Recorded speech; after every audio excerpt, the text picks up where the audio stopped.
From the Oakland Hills to Jack London Square, from the port to the Coliseum, this is Talk of the Town, an in-depth conversation about the people and issues important to Oakland. Hello, I'm Dave Clark. I am so glad you're here. Welcome to another edition of Talk of the Town. I've got a great program, a great guest. He's one of the truly great men of the city of Oakland, and I'm happy to be able to sit down with him for just a little bit. Please meet Brandon Nicholson. Your program, the Hidden Genius Project, caught my eye the first time I heard of it.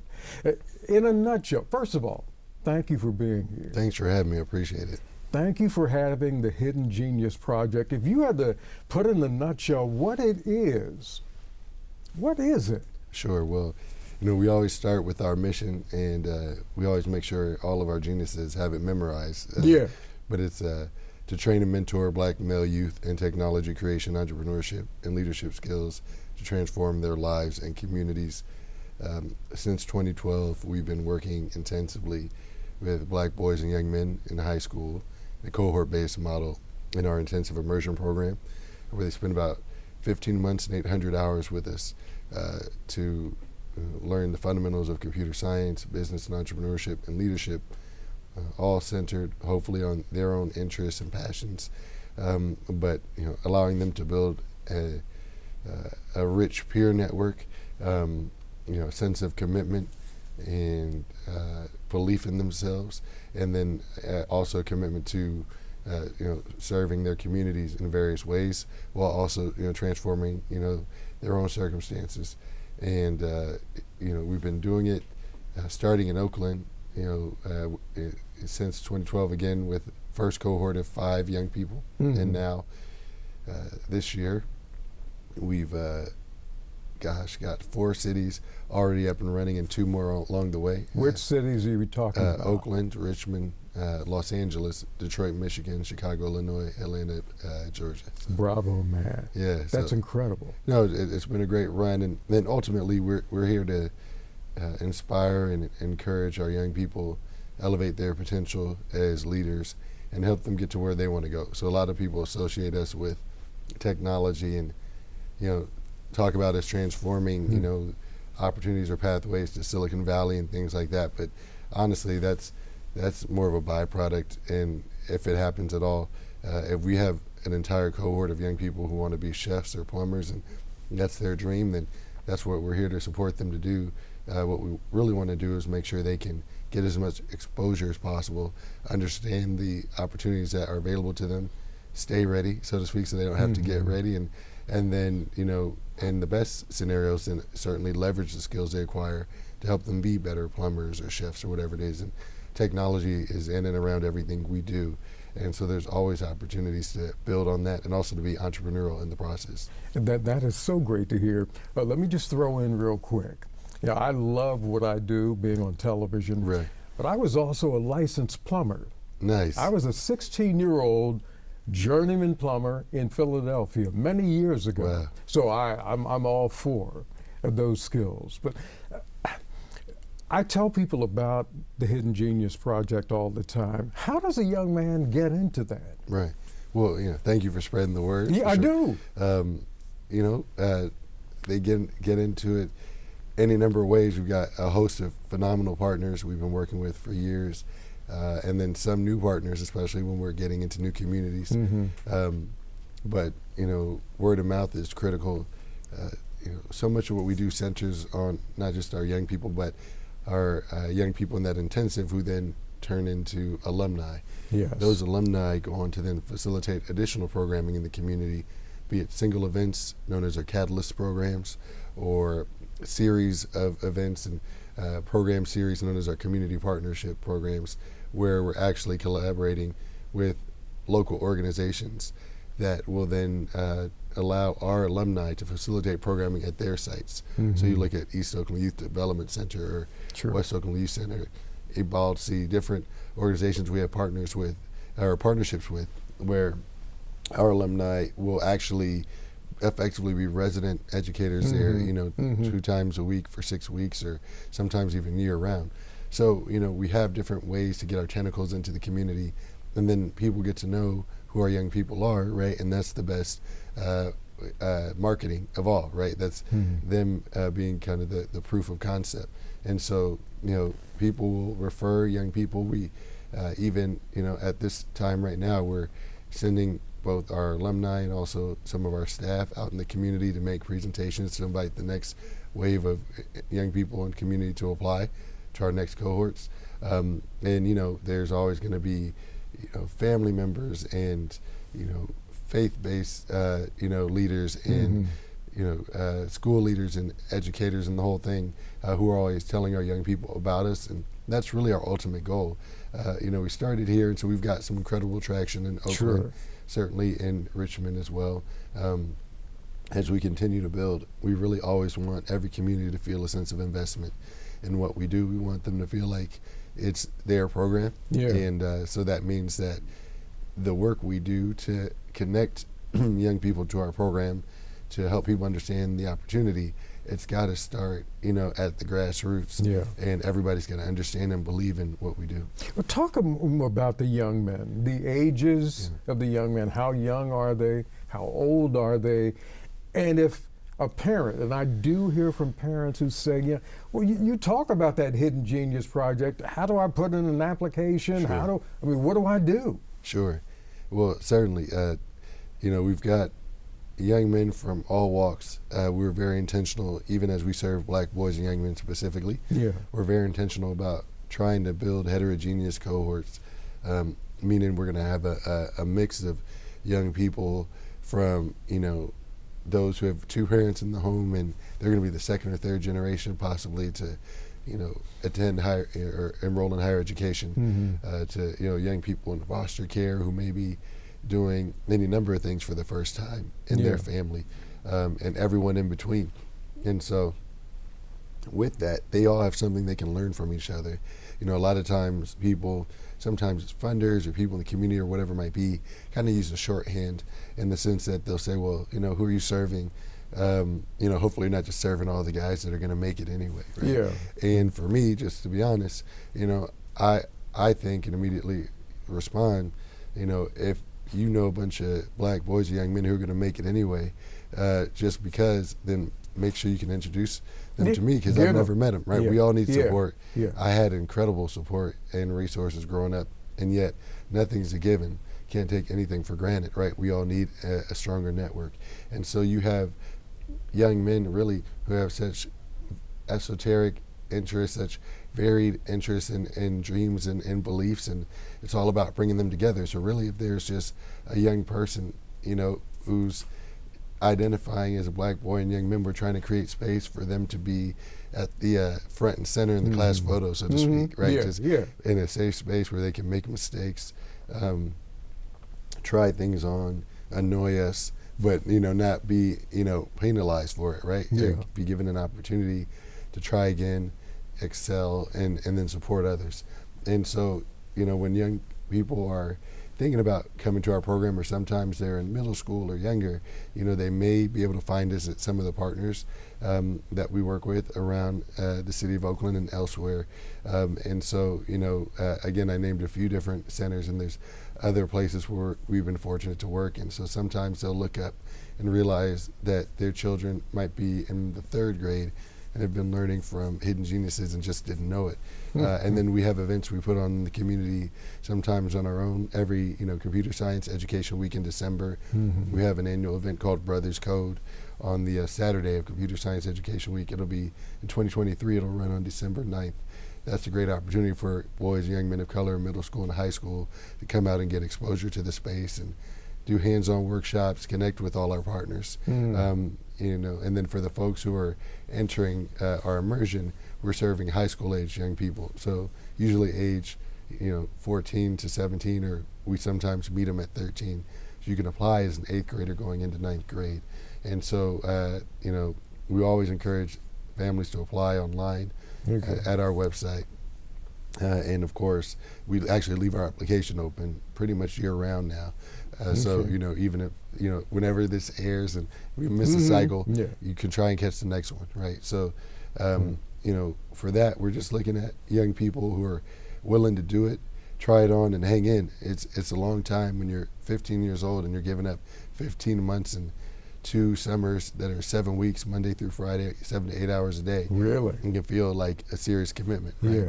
Yeah. So we want to know that folks are willing to hang tough, and at certain times they're going to not want to do it. They might miss a couple of days, and we're going to hang in there with them as well. Yeah.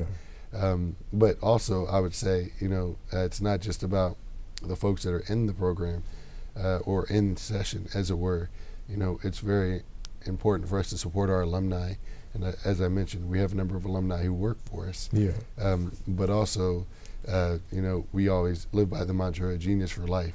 So we're always trying to support young men as they're trying to get to the next step, complete high school, figure out what they want to do afterwards, is it college, entrepreneurship, employment, all the above. And then, continue from there and make sure they can get all the supports they need, but also support others. So I'd also point out just that we've got 6 alumni now working for us full time. That's great. And a couple dozen at least who are working with us part time. So we take that part really seriously. And you now have a building. We do. In Oakland.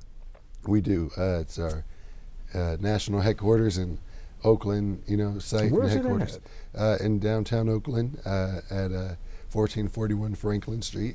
And, it's been such a journey for us, having started at a donated space in the old Community Bank of the Bay building at 17th and Broadway. Yeah. And then having shifted after about a year and a half to donated space at 17th and Telegraph in the old Latham Theater building, and just kind of moving around and kind of always being in an awkward situation in space, and finally moving to a office of our own in 2017 with another partner, Oakland Natives Give Back, and us being in a situation where we were still emerging, trying to have the means and resources to be in and build a comfortable space. And Oakland Natives Give Back was actually kind of the big sister to us to make sure we could come along, because we were basically being pushed out of our previous space at 17th and Telegraph. So to fast forward to 2022 and see us now being able to actually acquire a building that can house, with all of its 21,000 square feet, multiple organizations, including Oakland Natives Give Back now, who we can support, and organizations like Team Inc. and Represented Leadership. And then we have even additional organizations working in a community co-working space. So really we have 8 or 9 Black-led community organizations in our space right now. We're extremely proud of that. And just knowing that there's a space for our young people and our team, our community, just to come to and know that it's theirs is definitely really exciting and rewarding. So you bought that building? We did. We had a lot of great help, and not the least of which was from the Sester Butner Family Foundation, who helped us, jump into, He's an incredible man. Oh, fantastic. He's an incredible man. Absolutely, and we're grateful for his support. Yeah. He's instrumental really in inspiring us to do it, and effectively seeding us to, be able to kind of start to work the logistics, as it were. But it was something that sounded extremely terrifying to me. Yeah. I just wanted to find a new lease in the middle of this kind of shift in the midst of the pandemic, as folks were trying to get out of their leases. Yeah. All I was thinking about with our team was, how do we find some advantageous? Exactly. Yeah. And I would say Seth was the one who said, hey, maybe you should think about finding space that you can, require to build stability for what you do, but also to create that same stability for your partners, and offer an opportunity to have a real beacon in the community for our young people and the community writ large, just to be able to come and be proud that it's there. And so that was a much different type of exercise and a lot more responsibility, but we're definitely grateful to him and everyone who supported us along the way, because there have been many supporters for inspiring us to do it and continue on with it. And now, every day we're learning something new. But it's been great. Yeah. We're talking to Brandon Nicholson of the Hidden Genius Project in Oakland and in cities just constantly expanding. Where did you come from? Are you a native of Oakland? I am. I am a proud native of Oakland, and, proud to be talking about the town. Yeah. Of course. Right. Yeah, I think, for me, I've always loved this city, and I always knew I wanted to do whatever I could to build here, be here, create as many opportunities as possible. Yeah. And, it was hard even growing up and even still today, imagining, not being here. I definitely love to travel.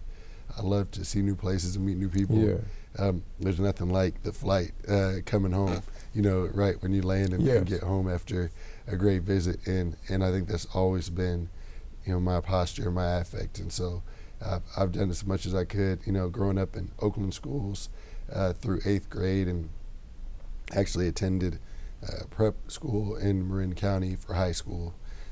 And that's really cemented my interest and passion for educational equity and policy, just understanding the disparate opportunities available to young people and communities across even just the Bay Area, right?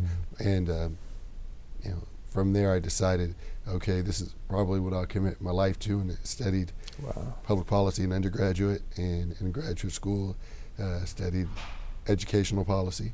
Yeah. And just kept going from there. But yeah, I love it here, all the ups, all the downs.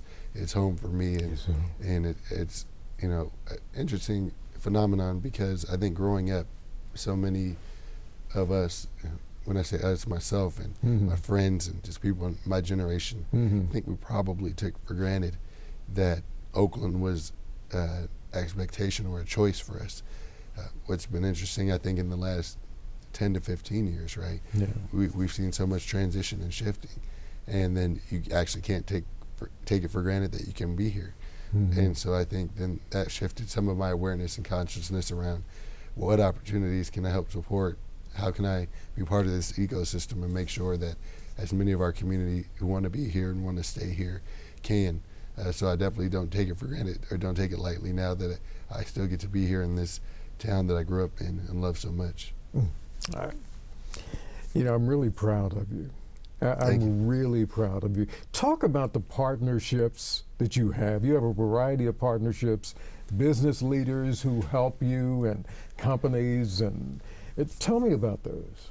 Well, it's definitely an anxiety-inducing exercise, because there's no way that you could have a great show that people would continue to watch if I just sat here and listed out for the next 17, 18 minutes all our partners. But we haven't accomplished anything of note on our own. And so just starting back in 2012, we were very much seeded with the little bit of money that we had, and that which didn't come out of our founders' pockets, by the Alumni Association of a scholarship program that I and two of our founding group were partners, or alumni of. The Ron Brown Scholar Program, named for Ronald H. Brown, Yes. late Secretary of Commerce in the Clinton Yes. administration. And that was huge, just his legacy, basically, dying in a plane crash in the Balkans, and within a year having a scholarship named in his honor that would afford $40,000 scholarships to 20 or so young people of African descent entering college every year. And I was fortunate, I believe, to be in the 6th class, 7, 8, 9, but 5th class. But just understanding that legacy and the mantra, the value of one, the power of all. That was the first partnership that made all this go, because it was the power of all, these alumni coming together to try and build the Hidden Genius Project, right, that created all of this. One of our earliest partners from there, the Cape War Center and Cape War Foundation, to just, again, give us a quick kickstart. We were a volunteer-driven organization for our first 2.5 years, and so Cape War was really one of the first orgs to believe in us and start putting us on the path. And then over the last decade, it's been just a cascade of partners. I would just call out a few, which is, again, ridiculous and anxiety-inducing, because apologies in advance, right? No, but don't apologize. I would say when we started in Oakland, I mentioned we were moving around in spaces, and eventually in 2015, we started to build a staff. and build a team and then expand our offerings and increase our cohorts. But we needed space and infrastructure to do it. Yeah. And it was the Brotherhood of Elders Network in partnership with Oakland and the David E. Glover Education Technology Center that offered us an opportunity to be able to host our programming and our cohorts at the David E. Glover Center in summer of 2015, so we could have shared space. And we had no plan or no means to do anything else, so that was huge for us. Yeah. And it's just been from there, in Richmond, the Rise Center, looking at our partners, as I mentioned, Oakland Natives Give Back, East Oakland Youth Development Center, who was critical and instrumental in us being able to train our young people as youth educators and youth facilitators. Even to this day, we piloted one of their first rounds of curriculum planning and educator training for young people, and now we've had this relationship almost 7 or 8 years. Wow.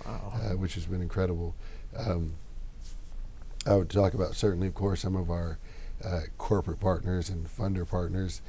We know that Google has been such a big part of what we've done and gave us one of our first big shots in the arm. The Golden State Warriors have been huge, helping us move around and be active and increase our visibility. The San Francisco Foundation was one of our earliest investors. Smaller foundations like Miranda Lux Foundation and just All Stars Helping Kids, Ronnie Lott's organization, exactly. Yeah. So we have so many, and then you start running around the country, right? And we have so many partners nationwide as well. So many schools, so many just people in the community who have worked extremely hard for us. Kaiser Permanente, just so many organizations, Comcast, NBC Universal, that have been with us going back 7, 8, 9 years. And we're extremely grateful for all of them. And for everyone who wants to know more about our partners, you can always visit our website and check out our annual report. But we have many, and we're very fortunate.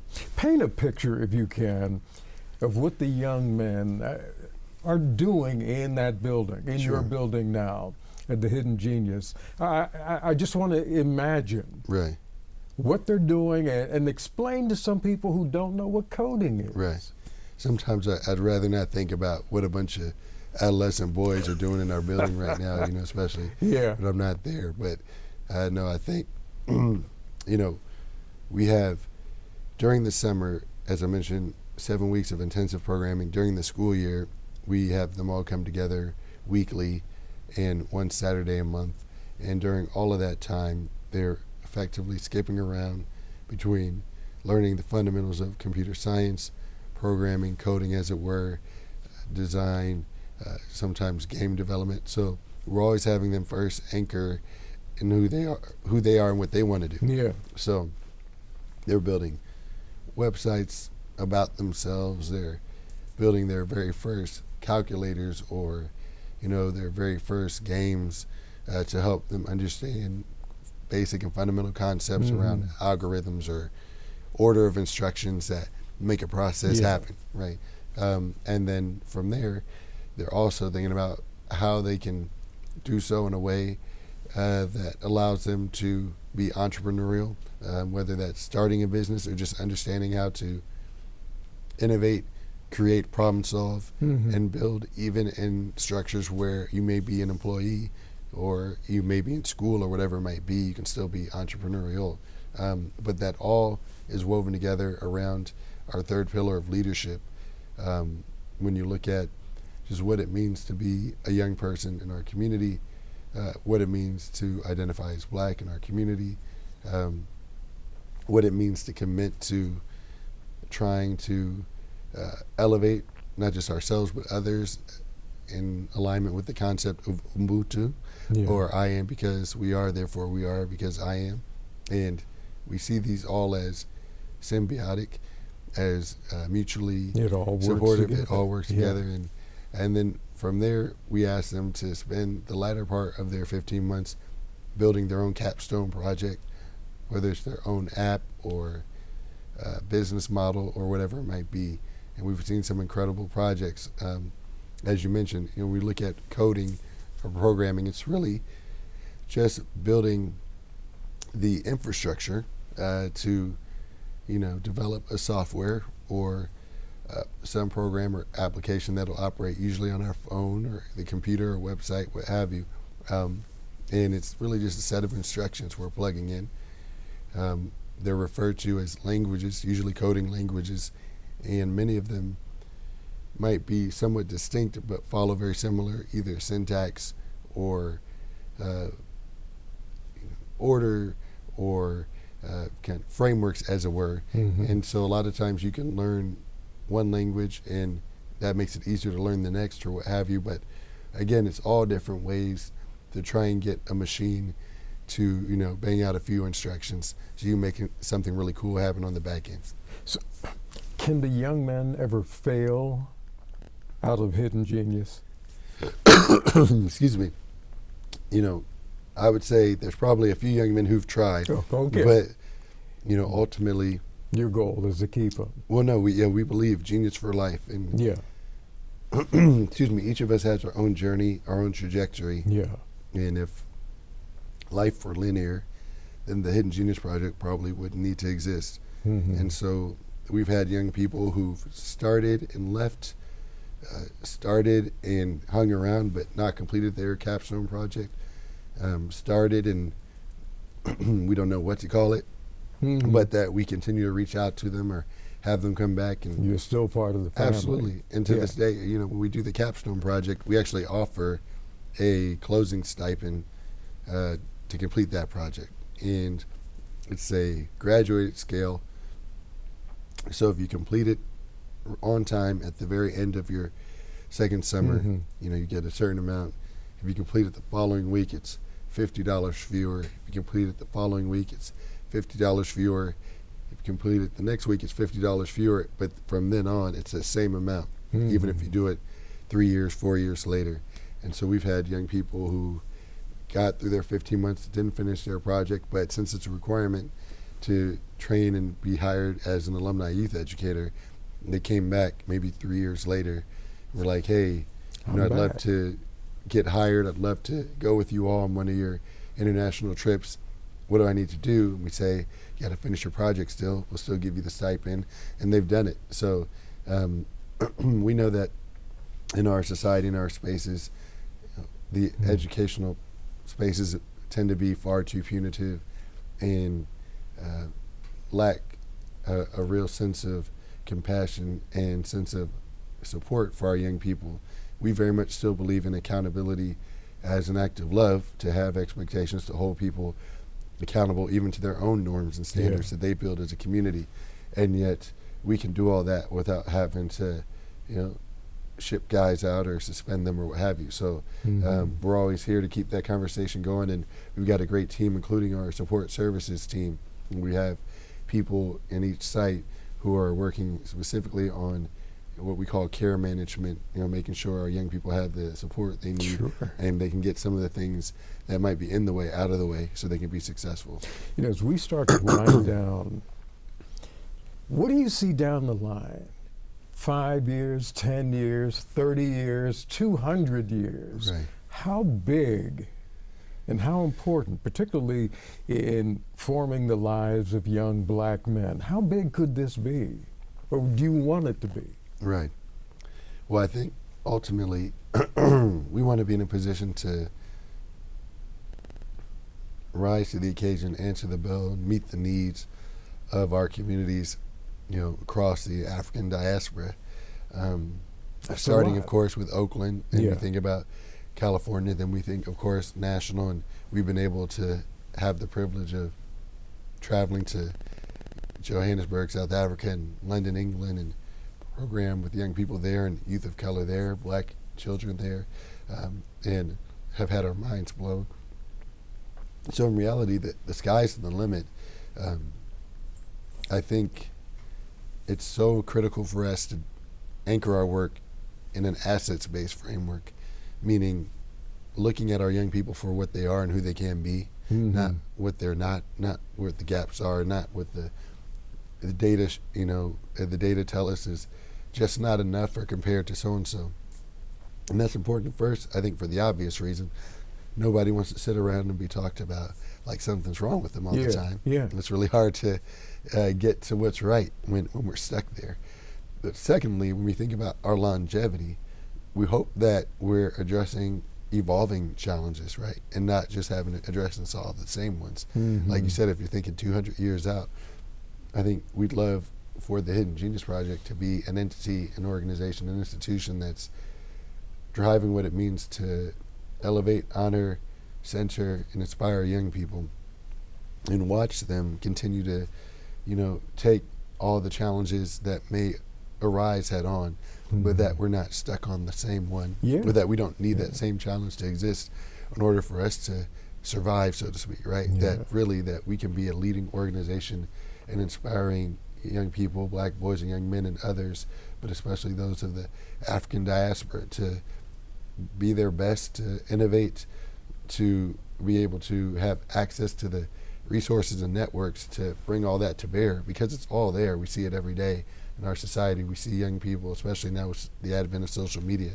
we always see our young people innovating, being creative, and doing incredible things and building things that we never could have dreamed of. So we know the potential's there. We just need to keep affording them a platform. And tell people how to contact you, how to contact Hidden Genius, and how easy that is. Sure. Well, we're very fortunate to have a fantastic presence both online at our website, hiddengeniusproject.org, certainly on just about any social channel, but certainly at Hidden Genius Pro on Instagram and Twitter and Facebook / the Hidden Genius Project. We're on LinkedIn as well. We do have some TikTok. I'm just not in there nearly as much, but for anybody watching, for sure. And of course, we've got a newsletter that we release every month that tells a story of a new genius and their journey to becoming an alum, and all the cool things they've been able to accomplish. And we've been able to run a new Genius of the Month story every month since May of 2017. So I think it's just for that, it's worth signing up. We'll try not to spam your inbox too much, but yes, and of course, look out for us, and ask your schools about us, or ask your other community organizations, and perhaps we're already collaborating, or perhaps that's the spark that'll catalyze us being able to build together and collaborate. And maybe we'll have geniuses coming to a neighborhood near you who are facilitating programming for your 7-year-old or your 11-year-old. So definitely check us out. And we just appreciate all of our communities, certainly in Oakland, Richmond, the Bay Area, but beyond, everyone is supporting us, continuing to spread the word. We always appreciate it, and it matters a great deal to our success. Well, let me just say again, I am so proud of you. I've been proud of you for a long time, for what you do, what you represent. And I love getting the emails from the young men from Hidden Genius telling me about this event is coming up, and Dave Clark, you should be there.